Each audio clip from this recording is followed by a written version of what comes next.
कारण जितने किसानों के ऊपर मुकदमे लगे वो मुकदमे वापस हों, किसान को उनकी फसल का सही दाम मिले, एमएसपी की गारंटी मिले, यानी एमएसपी यानी न्यूनतम समर्थन मूल्य की गारंटी मिले। यही किसानों की मांग है और कोई मांग नहीं।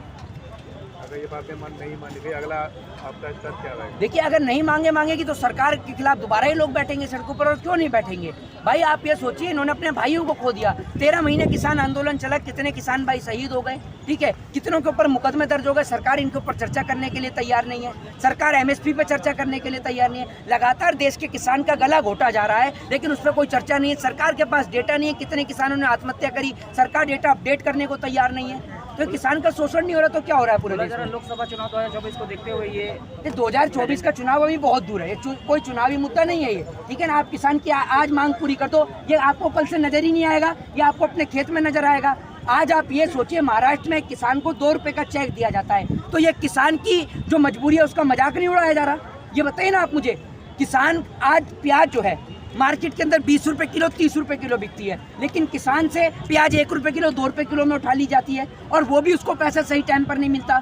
बैंक से किसान लोन ले तो भाई साहब बैंक वाले किसान का जीना आराम कर देते हैं। अगर बारिश हो गई, किसान की फसल खराब हो गई, अभी महाराष्ट्र के किसान जो आ रहे थे तमाम जगह से, उनकी मांग यही थी कि सरकार ये कहती है कि ये जो जमीन है ये फॉरेस्ट डिपार्टमेंट की जमीन है, वो आदिवासी किसान थे, फॉरेस्ट डिपार्टमेंट की जमीन है, और सरकार से हम जब बैंक से लोन लेने जाते हैं तो हमें उस जमीन पर लोन नहीं मिलता।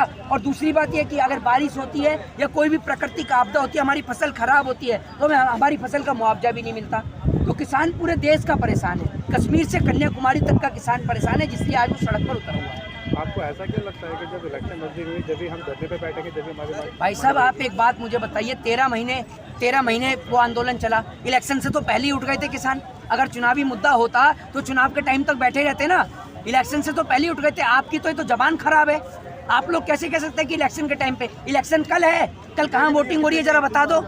ये तो एक दिन का 1 दिवसीय धरना है, कहाँ हो रही है वोटिंग जरा आप बताइए। हर कोई जिसके मुंह में आता है बकता चला जाता है, कोई आतंकवादी कह जाता है, कोई खालिस्तानी कह जाता है। कहाँ से आतंकवादी हैं?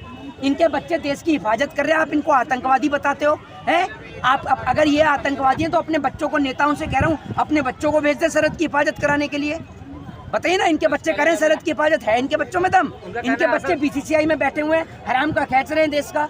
उनका कहना है कि असल जो किसान है वो उनके साथ है। कहाँ है किसान? दिखा दो। हेमा मालिनी असल किसान है जो हेलीकॉप्टर से गेहूं काटने के लिए आती है, वो असल किसान है?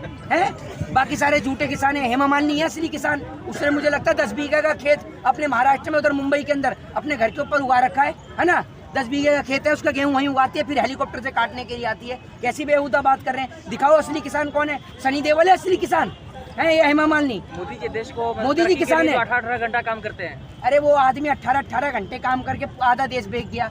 24 घंटे काम कर गया तो किडनी तक बिकवा देगा आपके। ध्यान रखिए उस आदमी से, बच के रहिए, वो ध्यान रखिए, बहुत बेचू आदमी है। पहले चाय बेची, उसने अब देश बेच रहा है। चाय भी बेच सकता है, देश भी बेच सकता है, कुछ भी कर सकता है वो आदमी।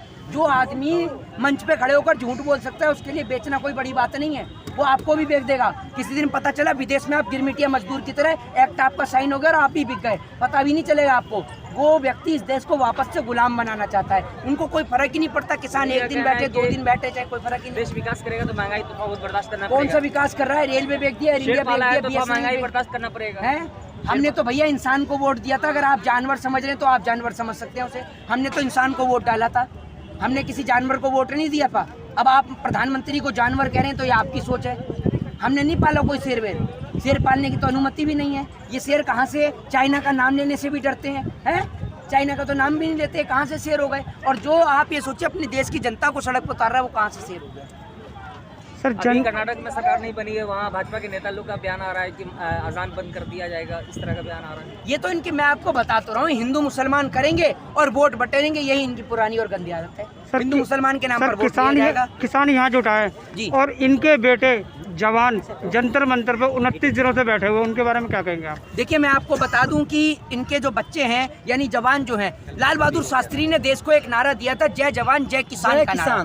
आप ये सोचिए, जय जवान जय किसान वाले देश में मर भी रहा है जवान और मर भी रहा है किसान, दोनों जगह मर रहे हैं। खेत में जो है किसान मर रहा है और सरहद पे जवान मर रहा है, लेकिन सरकार इन पर कोई भी, इनके लिए कोई भी प्रावधान नहीं लेके आती है। किसान की आय ना तो दुगनी हो रही है, किसान तो पूरी तरीके से परेशान है। किसान बैंक से लोन ले ले तो बैंक वाले इनका जीना हराम कर देते हैं, इनकी जमीन के ऊपर कब्जा कर देते हैं। सरहद पर जवान को आप देख रहे हैं 5 साल की स्कीम लाकर अग्निपथ की स्कीम की तरह उसको गुलाम बनाया जा रहा है। तो ये तो देश के लोगों को समझना चाहिए कि किसान और जवान के साथ खड़ा रहना चाहिए। जय हिंद, जय भारत, वंदे मातरम। एक बात पूछनी है, आप तो मना कर रहे हो कि किसान देश मोदी को कर दीजिए, लेकिन देश तो